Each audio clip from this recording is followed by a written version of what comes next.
Hi hello నమస్తే, నేను మీ Kittu. Welcome to 100 TV. Sharmila garu ఒక ట్వీట్ చేయడం జరిగింది. ఏదైతే జగన్ గారికి ఎందుకు మద్దతు ఇవ్వాలి అనే దాని మీద ఆమె ఒక ట్వీట్ చేయడం జరిగింది. సో ఈ ట్వీట్ గురించి మనతో స్పందించడానికి టీడీపీ సీనియర్ లీడర్ బాలసుబ్రహ్మణ్యం గారు మనతో ఉన్నారు. ఆయన అడిగి మరిన్ని విషయాలు మాట్లాడారు. నమస్తే బాబు. నమస్తే అండి. ఈ షర్మిల గారి ట్వీట్ చూసారా? చూశాను. దీని గురించి మీ అభిప్రాయం ఏంటండి? ఇప్పుడు వాళ్ళ కుటుంబ వ్యవహారం అది, దాని గురించి మనం ఏం మాట్లాడదాం చెప్పండి. ఇప్పుడు ఆయన చూస్తే అన్నగారు, ఆయన చూస్తే చెల్లాయే. గతంలో మరి అన్న విడిచిన బాణం అని చెప్పి బయటకు వచ్చింది ఆవిడ. మరి ఆ బాణం ఆ రోజు గురి తప్పిందో, అంటే ఆ రోజు కరెక్ట్ గురి తగిలిందో, మళ్ళీ వాళ్ళకి గురి తప్పిందో అర్థం కావట్లేదు. మళ్ళీ ఆ బాణం మళ్ళీ తిరిగిపోయి ఆయన అమృతం జరుగుతుందా మనకు తెలియదు. సో సరే, ఏది ఏమైనా సరే షర్మిల గారి ధైర్యం విషయంలో అయితే మెచ్చుకోవాలి. ఎందుకంటే రాష్ట్రంలో తెలుగుదేశం పార్టీ ప్రభుత్వం, అంటే కూటమి ప్రభుత్వం ఏర్పడిన నాటి నుంచి అరాచకత్వం పెరిగిపోయింది. సేవ్ డెమోక్రసీ అనే ఒక నినాదంతో ఢిల్లీలో జంతర్ మంతర్ దగ్గర ఒక ధర్నా చేస్తానని చెప్పిన రౌండ్ టేబుల్ కాన్ఫరెన్స్ నిర్వహించారు. ఆ ధర్నా ఎక్కడ కనపడలేదు మాకు, అది రౌండ్ టేబుల్ కాన్ఫరెన్స్ బలప్రదర్శనలో కనపడింది. లేకపోతే జనాల యొక్క మద్దతు కూడగొట్టే విధంగా ఆ యొక్క ఇది కనపడింది. అక్కడ ధర్నా కార్యక్రమం అయితే కనపడలేదు. ఒకటి. రెండు, దాన్ని బేస్ చేసుకుని శర్మ గారు కూడా ప్రెస్ మీట్ పెట్టి మరి రాష్ట్రంలో ఈ పరిస్థితిని చెప్పి నువ్వు అంటున్నావు, అంటే నీ పార్టీ కార్యకర్త చంపేస్తే న్యాయం జరగాలి, రాష్ట్రపతి పాలన పెట్టాలని చెప్పి నువ్వు ఢిల్లీపై ధర్నా చేస్తున్నావు. మరి అదే నీ సొంత బాబాయిని చంపేస్తే ఆ యొక్క హత్యలో ప్రధాన నిందితుడిని పక్కన పెట్టుకుని ఎటువంటి ఐదేళ్ల పాటు నువ్వు అధికారం నుండి ఆ కేసును ఎటువంటి పురోగతి లేకుండా చేసినటువంటి నీవు ఏ రకమైనటువంటి నైతిక హక్కు ఉందని చెప్పి నువ్వు వాళ్ళని అడుగుతున్నాయి వాళ్ళని చెప్పి మాట్లాడావు. రెండోదండి, జగన్మోహన్ రెడ్డి గారు మాటికి ముందు చూస్తే కనుక 36 మంది మా పార్టీ కార్యకర్తలు చంపేశారని చెప్పి అంటున్నారు. నిన్నటిదాకా అసెంబ్లీ జరిగింది. అసెంబ్లీ సాక్షిగా మరి రాష్ట్ర ముఖ్యమంత్రి అయినటువంటి చంద్రబాబు నాయుడు గారు అండి, లేకపోతే రాష్ట్ర హోంమంత్రి అయినటువంటి అంగళపూడి అంతగారు గారండి, ఆ 36 మంది పేర్లు ఏంటో కొంచెం చెప్పండి దయచేసి అని చెప్పి అడిగారు. అసెంబ్లీలో చెప్పలేదు. ఇప్పుడు నిన్న ఆయన కామెడీ షో కూడా పెట్టారు. ఆయన ప్రెస్ మీట్, కామెడీ షో కాదు, ఆ ప్రెస్ మీట్లో కూడా మరి ఎక్కడ కూడా 36 మంది పేర్లు కానీ వారి యొక్క అడ్రస్లు కానీ ఎక్కడ వాస్తవ్యులు, ఏ రకంగా చనిపోయారు, ఎవరు చంపేశారు అని వాస్తవాలు. ఇప్పుడు ఆరోపణ చేశాడండి ఆయన, 36 మందిని చంపేసి ఆరోపణ చేశాడు. ఆరోపణ చేసినప్పుడు ఆ ఆరోపణ తగ్గట్టు ఆధారాలు కూడా ఆయన చూపించాల.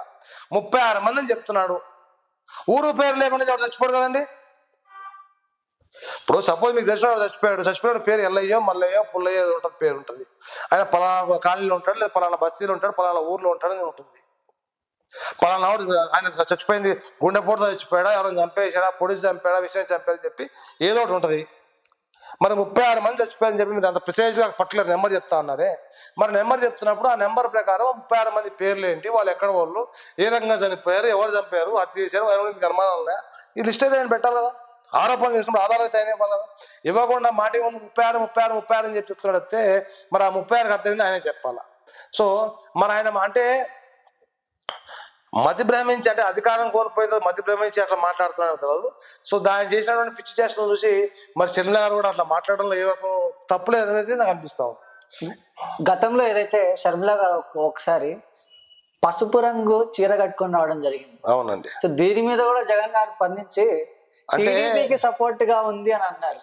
అంటే ఆడవారి పట్లకి ఆయనకున్నటువంటి గౌరవం కానివ్వండి, ఆయనకున్నటువంటి బాధ్యత కానివ్వండి, లేదా ఆయనకున్న సంస్కారం కానివ్వండి, దాన్ని బట్టి తెలుస్తుంది. ఎందుకంటే సొంత చెల్లెలు, అసలు ఒక స్త్రీ గురించి, ఆమె కట్టుబొట్టు గురించి మాట్లాడే ఒక అధికారం ఏ ఒక్క మొగాడికి కూడా ప్రపంచంలో లేదండి. అట్లాంటిది ఒక స్త్రీ యొక్క కట్టు మీద నిండుగా చీర కట్టుకొచ్చింది ఆవిడ. ఆ చీర కట్టుకున్న చీర రంగులో ఈ పసుపు అంటే దాన్ని పట్టుకుని ఆయన ఆ రంగును పట్టుకుని కూడా సొంత చెల్లె ఆయన కామెంట్ చేశాడంటే ఆయన యొక్క మానసిక స్థితి ఏ రకం ఉందో, సైకలాజికల్ డిజార్డర్ గురై ఉన్నాడు ఆయన అని చెప్పి నాకు అనిపిస్తా ఉంది. ఎందుకంటే అధికారం కోల్పోతున్నాను తెలిసారు ఆ మాట మాట్లాడాడు. అధికారం కోల్పోయిన తర్వాత ఎవరు కొత్త పాట పాడుతూ ఉన్నాడు ఆయన. సో ఒక నిజంగా చెప్పాలంటే అంటే చాలా మంది అంటూ ఉంటారు లండన్ పోయేస్తుంటారు మెడిసిన్ తెచ్చుకుంటారని చెప్పి. మన మెడిసిన్ డోసేజ్ ఏమైనా తగ్గిందో, ఎందుకంటే మొన్న ఎలక్షన్ అయిపోవాలి లండన్ వచ్చారైనా, మరి వచ్చేప్పుడు మెడిసిన్స్ అని మర్చిపోయారు అయినా తెలియదు, కానీ కాస్త మానసిక సంఘర్షణలోనై ఆయన ఏం మాట్లాడుతాను అర్థం కాకుండా ఆయన మాట్లాడుతున్న విధంగా అయితే మాకు అనిపిస్తూ ఉంది. సో ఆయన చేస్తున్నటువంటి చేష్టలు కానీ ప్రవర్తిస్తున్న ప్రవర్తన చూసి షర్మిల గారు మాట్లాడడంలో ఏ కోసం తప్పులేదని అయితే నాకు అనిపిస్తూ ఉంది.